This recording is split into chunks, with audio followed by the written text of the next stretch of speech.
Ready? Good morning. I mean, good whatever. Okay. So today, let's see what book I can. Okay, that's wrong. I promised last video we could read the story of God, and I already showed you the last video, the cover. But now we'll talk about the cover. What do you realize in this cover? It describes to me about cars, and here's a car, and it makes. Let's see what it is. Zoom through the decades following the okay, story of cars and meet great inventors, designers, and dreamers along the way. Okay, so it also has a CD, but I'm not gonna play the CD, of course, why not? And the book describes to me a lot about cars, and I sure read it 3 times. This is my 4th time I read it. I don't know how many times.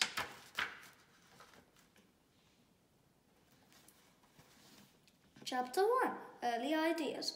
For hundreds of years, people longed for a vehicle that didn't have to be pushed or pulled. This is hard work. As you can see, I can even describe this guy does not like pushing a heavy thing. We need a car that goes by itself, they thought. Like now. As early as the 14th, Italian inventor Leonardo da Vinci, he invented the Mona Lisa, drew plans for a vehicle that was driven by clockwork. You can see him now doing this vehicle. It's going to be very silly. It's going to be very silly to be like this. Nobody believed it would work, and Da Vinci never got around building it anyway. Another Italian made a wind-powered tricycle, like this, as I already told you. But on calm days, it was no better than a chair. Sorry, the wind must have dropped, and they had to wait for like 400 years or something. People had to wait 400 more years for a vehicle that could really go by itself. Okay. Oh, yes, and then we get to the ancient days. Chapter 2, Steaming Ahead. In the 17th, steam engines were invented. Nicholas Joseph Kognitz tried using one to power a cart. It worked, but the heavy engine almost slowed him to a halt. Okay. 30 years later, Richard Trevithick had a different idea. He used a steam engine to pull a wagon along an iron track and invented the train. Does this look like to you a train? No? It looks to me, because it was a train in the early days. Those trains in the early days used to use steam and then they came out and it took too much coal. Coal is a thing that you put in the train, and the train has steam coming out. Kind of like evaporation of the water cycle. His friend Sir Goldsworthy, Gurney, was very impressed. But he thought a vehicle that worked on roads would be even better, like we have now, the modern cars.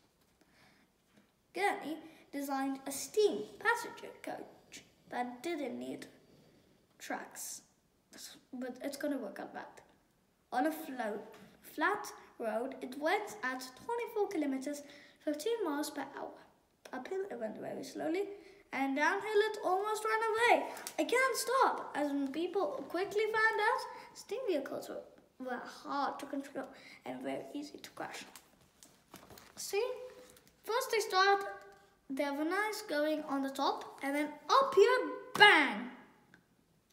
The car brakes. So that was not even a good idea for those guys. Chapter 3. This is my favorite. The first cars. This is going to be good for everyone. Gradually, inventors turned away from steam and tried different engines Instead, some were powered by gunpowder. Bang! But they blew up. That's like this. So that's a bad idea. You don't use gunpowder that much. Others used electricity. The first electric carriages were driven by huge batteries. The only problem was the batteries quickly ran out of power. Like, they stopped twice in 10 minutes. So, twice they lose the power. Battery just came out, lose the power in 2 minutes, and 10 minutes they were waiting.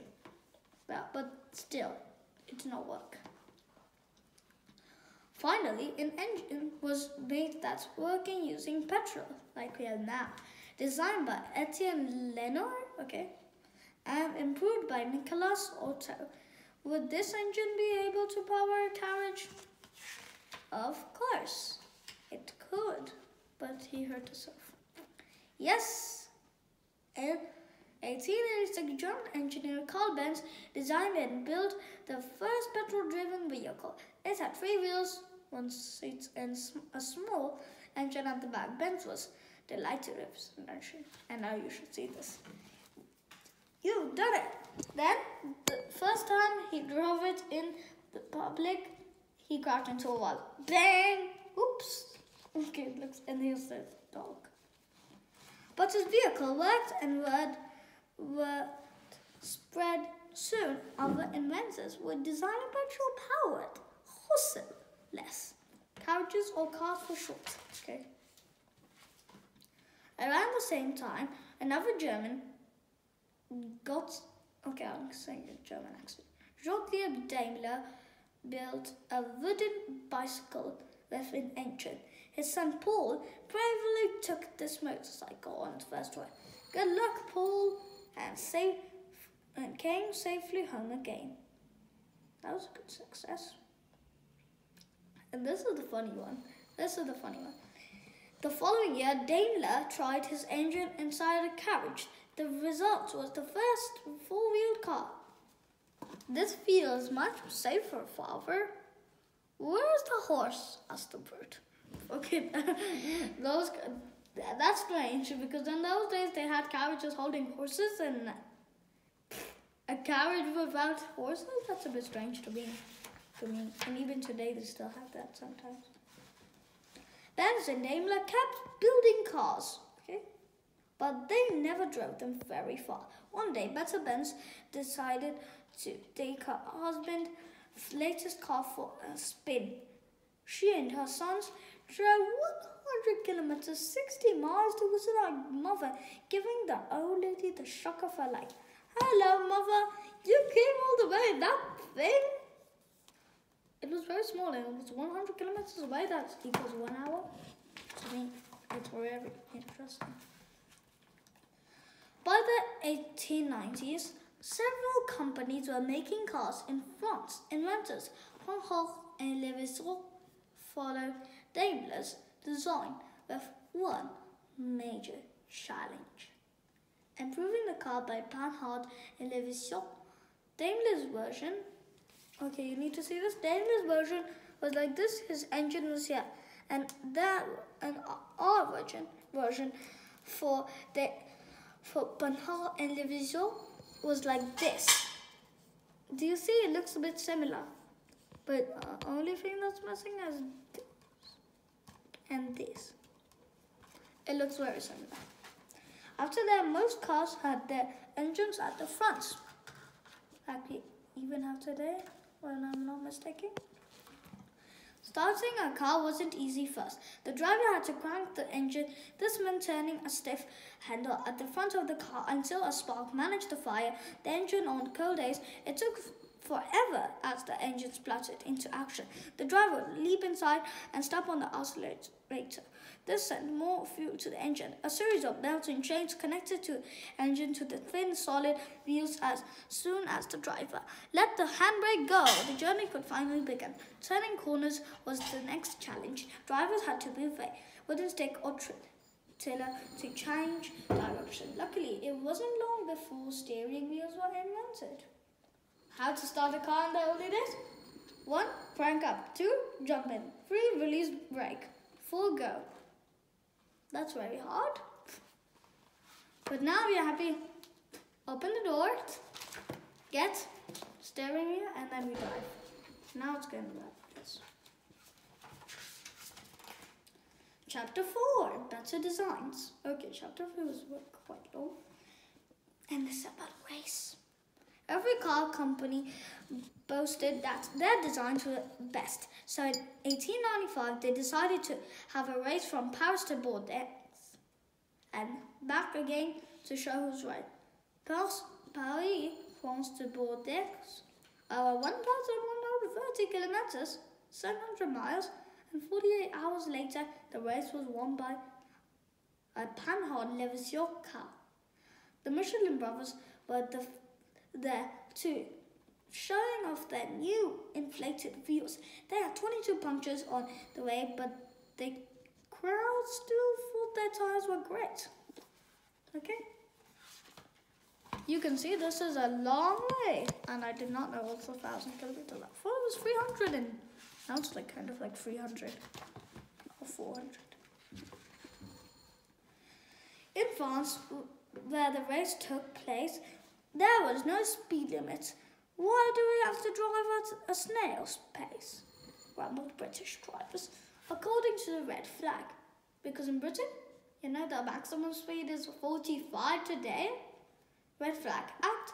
A car was only allowed on British roads if someone walked 20 paces ahead of it. Horse owners liked this law. They said horseless carriages scared their horses. Like this. Can't you walk any faster? That's how they were like in France. But then this is like awesome. In 1896, the Red Flag Act was finally abolished. At last, British drivers could drive faster than they could walk. Now they needed some exciting new designs.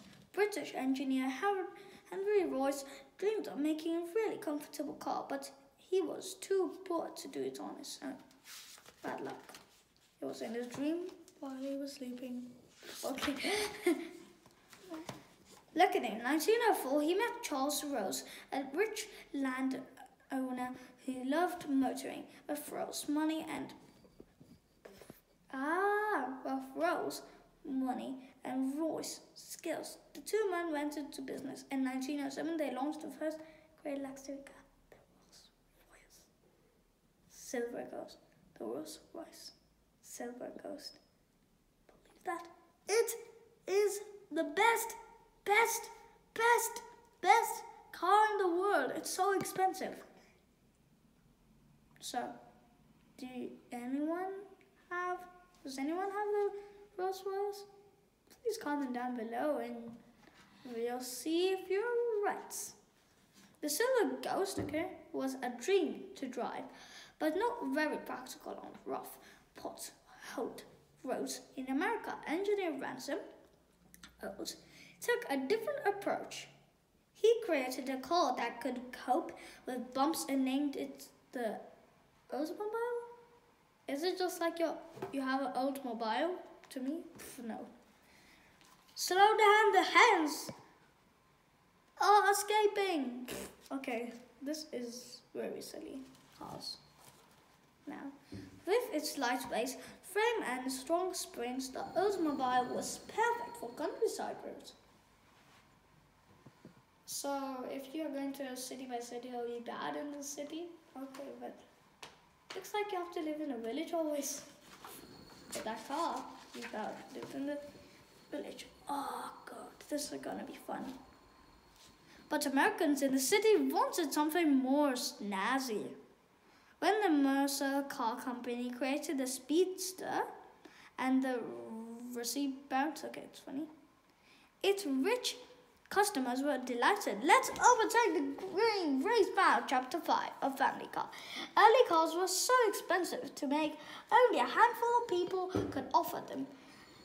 Everyone else just stood and stared as rich motorists rolled by. Watch out!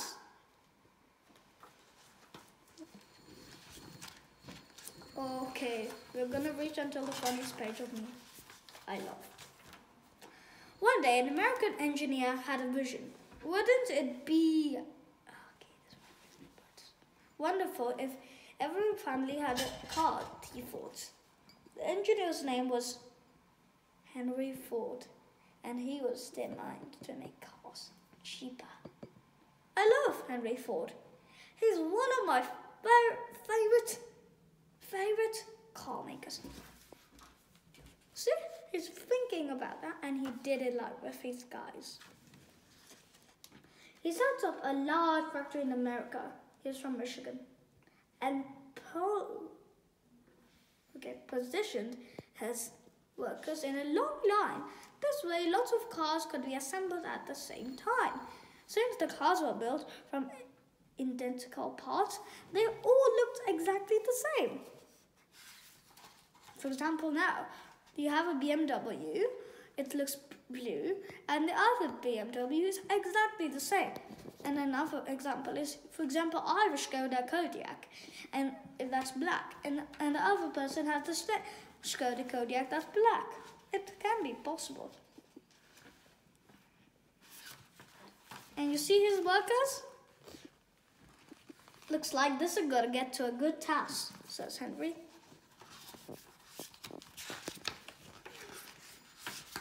Oh, we are close to chapter 6. In 1908, the world's first mass-produced cars rode off Ford's assembly line, known as Model T Fords. That's my favorite car. They gave a bouncy ride. Okay, bouncy ride. Boom, boom, boom. Which model? The Model T Ford. Bouncy ride, but at least they were cheap. As thousands of people rushed to buy Model Ts, okay, they got very rich. Ford wanted to build them even faster. Tires first, then doors. Kind of like this. Tires first, then doors. That's how they were. They wanted to make the car good. In 1913, he had a breakthrough, a moving assembly line with a belt carrying the cars from worker to worker. Ford was soon making them in record time and selling them more cheaply. Still, owners grew fond of their new cars, even giving them a pet name, Tin Lucy. Then windscreen. Now let's do the bottom.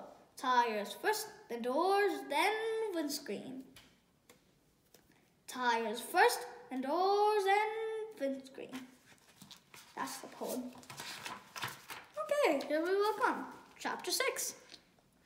Chapter 6. Happy motoring. Not another nail. And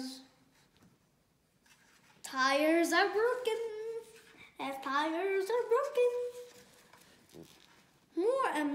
More people took the roads, but the roads weren't ready for them. Nails from horseshoes littered the rough surfaces, and punctures were common.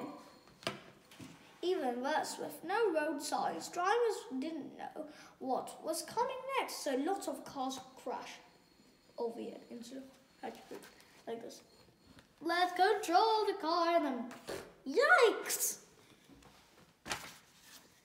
You see this guy? Oh my! Yikes! Yikes! Yikes! Just keep on saying that. Road by road, teams of workers smoothed out the bumps. Bump, bump, and covered the surfaces. Those are covered. With tar and gravel, huge signs were set up along the way. The warned drivers of hidden dips and bends. Now this is my favorite page. This is my favorite 2 pages. The police wanted traffic signals too. In 1868, a traffic light had been invented to control horse-drawn carriages. Red on one side and green on the other. It seemed like a great idea until a London policeman tried to turn it around. Bang! For the next 50 years, most traffic signals were simply wooden arms on sticks. Arms out meant stop. Arms in meant go. Like this. First it stopped, the sign sailed, and then the signs went up, and then it's all go. but drivers were still confused at junctions. Crunch, stop. Finally, in 1920, a set of traffic lights was invented that really worked. See, all these people, a London bus that's pulled by horses, Sure. and Big Bens, yeah, and stay away, lot of cars, and this policeman's thing stop. This is gonna be a hard time with this guy, with policemen. Over time, roads grew safer, and so did cars in 1903. A new British law said cars must have 2 lamps at the front and 1 at the back. 2 years later, the car bumper was invented. No harm done. Bump. No harm done. So when they hit the car to each other, it did not have any harm. But this is gonna be a funny page. Cars also become easier to use instead of getting arm matched. Cranking the engine, drivers just had to press a starter switch, and the rain. Most cars now had windscreens with wipers. Except this guy, you need a new car. I need to fix that and then that, and then he can get it. That's how it was like.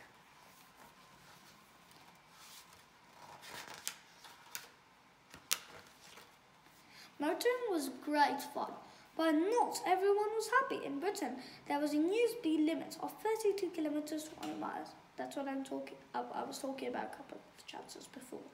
An hour, the police set up traps to catch anyone driving too fast. Got you? And in the part of this Europe, they do like 140, that's totally normal. But in England, if they drive faster than 40 or 45, Nino, that's what counts. Angry drivers grouped together to think up the ways of avoiding the traps. They call themselves the Atharva Association, or AA for short. It's like this. Got you! AA patrolmen were sent on bikes to check where the police had set their speed trap. Then they cycled off to warn AA members. All clear ahead. Put your foot down, Daisy. All clear ahead. Put your foot down, Daisy. The speed limit was abolished in 1930, delighting the AA. But then the patrolmen were out of job. Let's offer a breakdown service instead, they decided, and they are still offering today. Chapter 7. All kinds of cars. Every year, the number of drivers multiplied, and so did their choice of cars. 2 popular designs in the 1920s were the little Austin 7 and the larger Buenos Maurice. In 1930s, an Italian company, Fiat, okay, we still have those cars popular today, made the world's smallest mass-produced car. Inside, there was just enough room for 2 people, but then the nose had to be extended to make room for the engine. We still have those beautiful Fiat cars today with their red logo. The car looked very cute. People called it Topolino, the Italian word for little mouse. Okay, little mouse. Looks like I have a little mouse there. I'm joking, I have no little mouses. The world's best-selling car was originally the idea of the German dictator. I'm not going to say his name, but I'm going to say Hitler. Okay, sorry, I said that. In 1933, he ordered Ferdinand Porsche to design a very cheap family car. Porsche went to Ford's factory in America for inspiration. By 1936, he had came up with a groovy, curvy design. Don't even talk about him in Germany in World War I and World War II. But they'll just hit you on the face. Is it that bad? Yeah, yup. I don't even think I'll say his name. Adolf. Hitler. Okay, I won't say the full name. The car was nicknamed Beetle because it looked like one. In the 1960s, a British design started to limelight. It was a small box-shaped car with tiny wheels named the Morris Minor, or Mini for short. We have those mini cars for today. For short. Competitions were held to see how many people could squeeze inside. There's room for one more. This car is awesome. That's how they were like, this is a car, let's go in. This is a car, let's go in. Let's go in. And there's a car. So they got totally crazy. 1 foot up, hand up, 2 foot up, down. I love this car. That's how this lady was like that. Europeans loved Topolinos, Beetles, and Minis. They were affordable, full of character, and easy to park. Back today. Chapter 8. American Giants. Meanwhile, American designers were thinking big. Their cars were getting longer and lower and guzzling huge amounts of fuel. Wow, I want a car like that. I like this guy. And he's driving this car. In 1947, the Studebaker Starlight started a trend for sleek, stylish cars. The following year, a designer working for Cadillac car company was inspired when a fighter jet flew by. Fighter jet and fin. The new Cadillac had wheels and a tail fin, so it could kind of like fly, but I don't think it would fly. Let's see. But it did not. American designers used every trick to make their cars stand out more, from stylish fins and shiny chrome bumpers. Are you talking about Google Chrome, this book? Okay, it's written as Chrome too. To dazzling paintwork. Oh, I love paintwork. And pointed tail light. Dad, come for a spin in my new car. That's how they were like. Most impressive were the stretch limos. These little cars that we have today. There you go. I don't know, there's more than 100 people can fit in that. We'll see. Still popular today, they are twice of the length of a normal car with plush leather seats and a drink bar inside. I want to go in that car. They have so many things. Okay. Speed up or we'll miss the premiere. The rich and famous love to travel by limo. They can soak up the sights and chauffeur-driven luxury while mirrors when they stop excited fans from singing.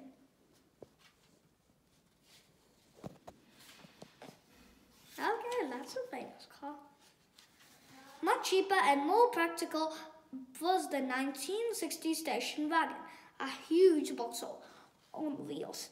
It was made for a great family car because there was room for everyone and everything. Even the sink? Why is he carrying a sink if you have a sink in the hotel? Chapter 9. Oh my god, this is so much. We're going to get chapter 10. Racing ahead. Ever since cars were invented, drivers had enjoyed stepping on the accelerator. In 1998, a French count set the first land speed recorded 65 kilometers, 40 miles per hour. His record was soon broken by an electric car, and then surprisingly enough by a steam-powered one. They had those cars at that time, and now we don't have those anymore. But the cars went extremely fast, then like 290, more than that, like 360. The speed limit's high. While some drivers chased speed records, others were chasing the car in front. Racing became an exciting new sport, and inventors worked so hard to design the best racing car. Maybe a longer car will finish first. No, it won't. I was inspired by a chunk of cheese. Cheese? Yes, because it is cheese. Oh, it's not cheese, it's a car. Silly old me. It was not cheese. This is the racing time. In 1911, Panhard Levasseur built a car for the racing driver. They made a boat shape from plain materials and added wires boxed wheels. The result was a stylish, lightweight sports car. Does it float? We'll soon find out, sir. I think it won't float. After World War I, a plane engineer named Walter Bentley designed to switch to racing cars with huge success. At the 24-hour race held in Le Mans every year, his car won 5 times. This is a car with an English flag. On the 1927 race, a Bentley car was damaged. A Bentley car, can you believe it? In a big crash, but still crossed the finish line first. It's still. Over the decades, racing cars became lower, sleeker, and much faster. By the 1960s, they needed an extra frame at the back to stop them from taking off. Crowds at racetracks grew bigger and eager, especially for the popular Grand Prix race. As everyone wanted to thrill the watching fast cars soon passed. There's a Grand Prix race. Many Grand Prix races are in Monaco. And vroom! Monaco? Yes, in Monaco there's a lot of. It? I did not saw, but I know they have a lot of Grand Prix races every year. Meanwhile, the land speed record was soaring higher and higher. Malcolm Campbell and his bullet-shaped Bluebird was the first to reach 480 kilometers, 300 miles per hour. Almost 30 years later, in 1964, his son Donald reclaimed the title for his family. And you will see the picture. Donald's car, also named Bluebird, hunted across the Australian desert at 642 kilometers, 401 miles per hour. But before the end of the year, Art Alphonse from America drove this green monster 55 kilometers, 34 miles faster. In 1997, British driver Andy Green made his own bid to break the world record in America as he sped across the Black Rock Desert. In first SSC, his team had a massive boom, reaching 1,220 kilometers, 760 miles per hour. Green had driven faster than the speed of sound. Oh my God. Chapter 10. What next? Today there are some cars on the roads than ever. They use lots of fuel and puff horrible fumes into the air. Like this. Yes, they're very yucky. They're very bad. They cause asthma even. Sometimes, not always. Now engineers are inventing cars that won't pollute the air. They might run off on energy from the sun or give off water instead of nasty fumes. I'm deciding when I grow up to make a water-fueled car that will fly in the air. Okay, like this. How electric cars works. Tomorrow's cars will be all sorts of astonishing shapes. Some of them may even fly. Bye! Okay, can't really go. Thank you. For more information of this book, you can go to usborne.com and don't forget to subscribe and comment down below. Did you like? And ask a question if you need one. What kind of car you are trying to build? I'm trying to build an ARA car. What is ARA? Free friends. It's your company? Yes, I'm gonna make it. Can you tell me something about it? Yeah, I'm gonna make a car that's electric and can fly. Has a big electric drive mode and electric parking mode. Okay? And thank you, and don't forget to see us again. Bye.